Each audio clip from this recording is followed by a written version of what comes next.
Now that we are now, early July, we are ramping up into football season. And with that being said, we're going to be ramping up the content here on the GSMC Sports Podcast. And we're going to start off the show today by diving into the list that ESPN put out. They polled NFL executives, head coaches, and scouts for them to rank the top 10 running backs in the league entering next season. So we're just going to be sharing some thoughts on that and going through, rank by rank. Number 1 was Christian McCaffrey. Now, this is probably very little surprise here. McCaffrey was number 2 last year, and probably not number 1 just because of the idea that there is some sense of injury concern with him, which, you can make the argument that that would still somewhat be a little bit of a concern now. But last year, played in 16 out of 17 games,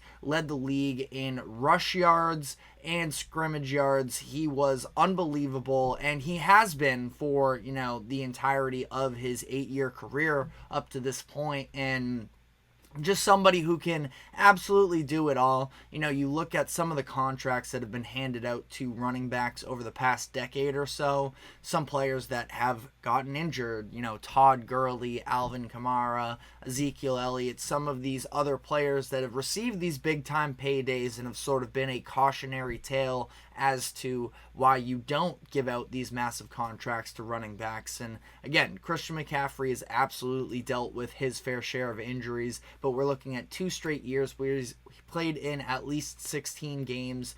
And, you have to just feel great about the overall talent that he is. He's basically, I think at least, the engine that kind of makes, Kyle Shanahan, obviously the head coach and play caller, is who is able to, draw up all the plays, but the positional flexibility of Christian McCaffrey does make things just that much more impactful for the 49ers, and I think, no doubt in my mind, that he is the number 1 running back in the league headed into next year.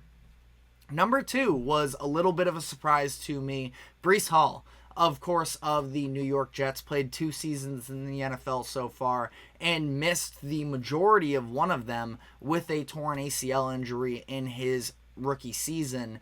And to see him this up high in this list probably does speak, at least to some degree, not as any disrespect towards Breece Hall, but kind of where executives feel about the running back position, that you're getting somebody who, yes, just suffered a torn ACL a couple years ago, but is also, a running back that doesn't have that much tread on his tires just yet. And also, for whatever it's worth, the fact that, Breece Hall was able to return from a torn ACL injury, tore it in October of 2022, and he made it back for week 1 last year for the Jets and ended up having over 100 yards in that game as well. It goes to show how far we've come with sports medicine as well. Just wanted to highlight that because, a torn ACL in the NFL used to be a death sentence, especially for a running back. And the fact that he is now sort of back to this version of himself already is really encouraging there. But Hall, again, even still, I really like the player. I was surprised to see him this far up on the list. Now, I'm sure some of it is projections, and moving forward, Hall should be one of the top running backs in the league for some time. But last year, he didn't even hit 1,000 yards on the ground. Now, that being said, we all know what the situations are currently surrounding that Jets offense, that, as soon as Aaron Rodgers went down last season on the first drive of the game, no teams were afraid of the Jets passing game. So, Breece Hall was dealing with loaded boxes the entire season and was still, just under that 1,000-yard mark. He did have a career high in receiving yards from, college on, 591 receiving yards. Pretty significant there. Now, the Jets were obviously checking down a lot, but it does sort of go to show as well that if the Jets do have a legitimate passing game moving forward, he's going to benefit from it a lot because he's going to have more room directly in front of him to take off on the ground. And now, it's not like his profile necessarily coming into the NFL was ever that he was going to that he's at least shown that he is this, dual threat running back of rushing and receiving. But last year, I thought that he very well demonstrated that. And again, weird circumstances surrounding him, but he's only going to continue to get better. And again, it was a surprise to me seeing him this high, but you also have to give your respect to him because he is one of the up-and-coming players in the NFL.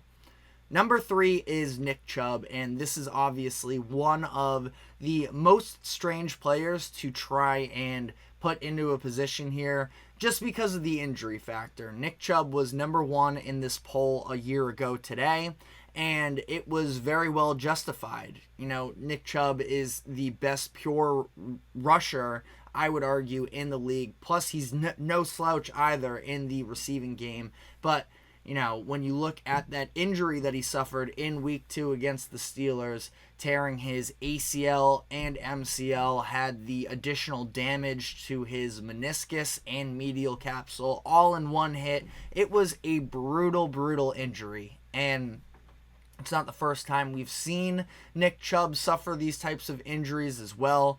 It was the same knee that he had seriously injured when he was in college at Georgia in 2015.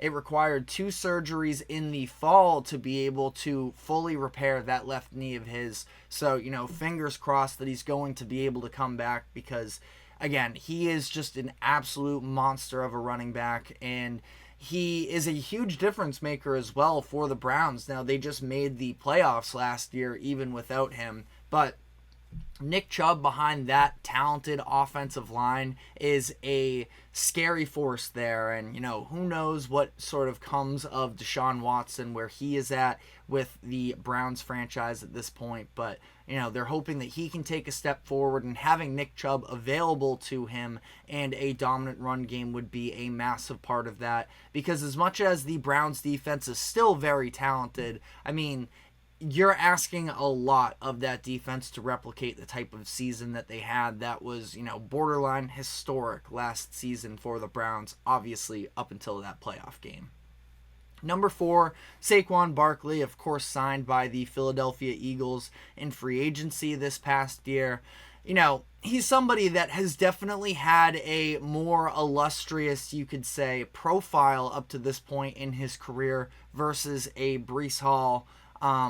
But, there are some injury concerns with Saquon as well, like we just talked about. That's kind of something you can throw into the conversation with just about every running back on this list. But, Saquon is a do-it-all guy that's going to add a much improved dynamic out of the backfield. DeAndre Swift was no slouch necessarily last year, but he also did very much benefit from having, one of, if not the best offensive line in the NFL.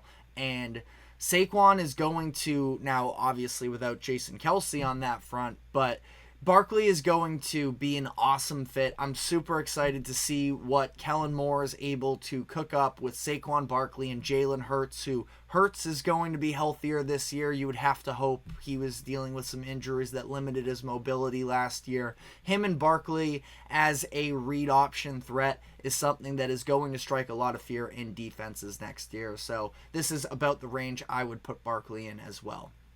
Number 5 was Jonathan Taylor.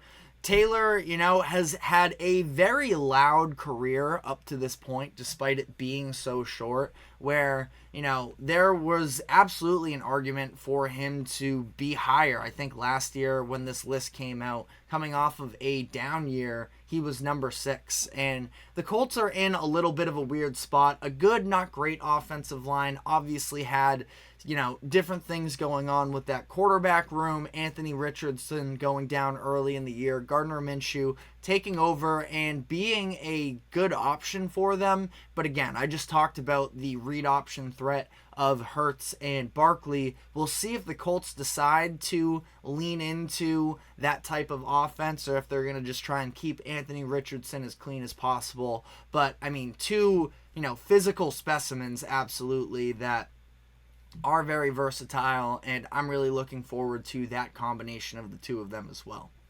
Number 6, Bijan Robinson. And Bijan is somebody who, his stats don't necessarily pop off the screen necessarily from his rookie season, but obviously it was a conversation all year long, the way that he was used, and having Arthur Smith sort of, defending his strategies in terms of how to use Bijan. He is going to continue to get better. You could see in a vacuum, the type of dynamic movements and the cuts that he has, they just stand out on another level. He is an up-and-coming player. I still don't know if I were the Falcons that I would have taken him in the first round last year. I kind of wish Bijan was himself in a better position, but Falcons fans, you should be looking forward to this being a franchise player. I think somebody who is going to exceed his rookie contract, and, we'll see what the price point looks like in a couple years from now, but somebody that's probably going to be in Atlanta for a while, or at least playing in the NFL for a long time. Number 7 was Josh Jacobs. And honestly, I think that ultimately when you look at the very heavy workload he had in the 2022-23 season, the fact that he led the NFL in touches that year, the fact that we saw him physically hold up is a great sign. Jacobs, it feels like he's been in the NFL forever, but he's still just 25 years old. And again, the fact that he has shown the capability of being this absolute workhorse of a running back, and then he's moving into this new system with the Green Bay Packers where they're looking to push their chips in a little bit more. I know that the statistics weren't necessarily the same in 2023 as they were in 22, but Jacobs was in a very lackluster offense last year with the Raiders, and I think that now that he's with the Packers, we're going to see him put up big numbers once again. I do think that he is an upgrade over Aaron Jones, even though Aaron Jones, who, just spoiler alert here, did not make the top 10. He was on the honorable mentions, and I like Aaron Jones a lot. I think he absolutely had a case to, slide into, we'll get there when we get there, but I probably would have had him number 10 about that placing. But Josh Jacobs is an excellent player, and it's important to not forget about him after a little bit of a quieter season last year. Number 8 was Jahmyr Gibbs, of course, the rookie sensation out of the first round selection for the Lions last year. And again, this is another player, when you look at what a modern running back looks like in terms of being able to get it done on the ground and in the passing game, Jahmyr Gibbs is kind of the embodiment of what the Lions and, where the league as a whole is sort of looking to go with the direction of their running backs. And, Gibbs has a very bright future. Last year, they used him a lot in tandem with David Montgomery. I'm going to be curious to see whether or not they prefer to lean into, evening up the workload so they don't risk, putting too much pressure on Gibbs or whatnot.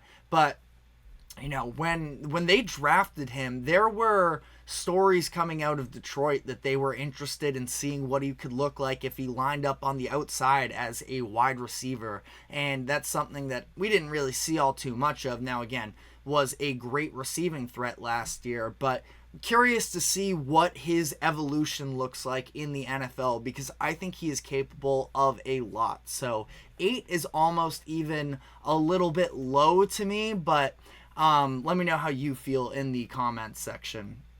Number 9 was Derrick Henry. And this is another one where it's just very strange to sort of, see him this low on a running back list, considering he has been, I think the easiest selection of a future Hall of Fame running back over the last decade or so, where, he has had more than 2,000 carries over the last 8 years, and typically we see the way that sort of drags down a running back's career, having that high of a workload. And of course there was that one season for Derrick Henry a couple of years ago where he was dealing with the foot injury, I believe, as I double check here, that was in 2021. But has led the NFL in attempts in 4 of the past 5 years, which I get it. That is a very scary thing for a lot of franchises, but even still, he's just putting up results where it was 1,500 yards in 2022, still 1,100 last year, and he is going to be an awesome player to throw in the mix with Lamar Jackson, and I'm so excited to see what that rush attack looks like. So it is going to be really interesting to see moving forward. And then number 10, we have Travis Etienne of the Jacksonville Jaguars, where another situation where I was pretty surprised about seeing him here. Now, I'm high on Etienne's upside, and maybe I'm a sucker for the at least mention of him and Trevor Lawrence, teammates in college, were a really good tandem them, and seeing how they're going to pan out in the NFL. I don't know. I'm not sure if I'm entirely there yet with Etienne. Now, he's had some injury concerns early on in his career, and that's not to mean that he can't eventually come around, but on this Jaguars team that it feels like we've sort of been, at least to some degree, sitting around waiting for them to reach the expectations we've put on them, to some degree at least. We just haven't necessarily been there yet, and Etienne is kind of been part of it. Now, I think the upside with Etienne is absolutely there. I probably would have went with somebody a little bit more established. You look at the honorable mentions: Aaron Jones, Kenneth Walker, Isaiah Pacheco, James Cooks, Alvin Kamara, Joe Mixon, DeAndre Swift. Now, I am by no means saying that entirely all of those names are better than Etienne, but I don't know. I probably would have gone with Aaron Jones, maybe even Kenneth Walker, maybe Isaiah Pacheco. There's just, Etienne is, I would say, on the same tier as some of those honorable mentions as well. But let me know how you feel in the comments section. We're going to be taking our first break now, and then when we come back on the other side, we have a lot of basketball topics to dive into. So we will be doing all of that after this quick break. Don't go anywhere. We will be right back.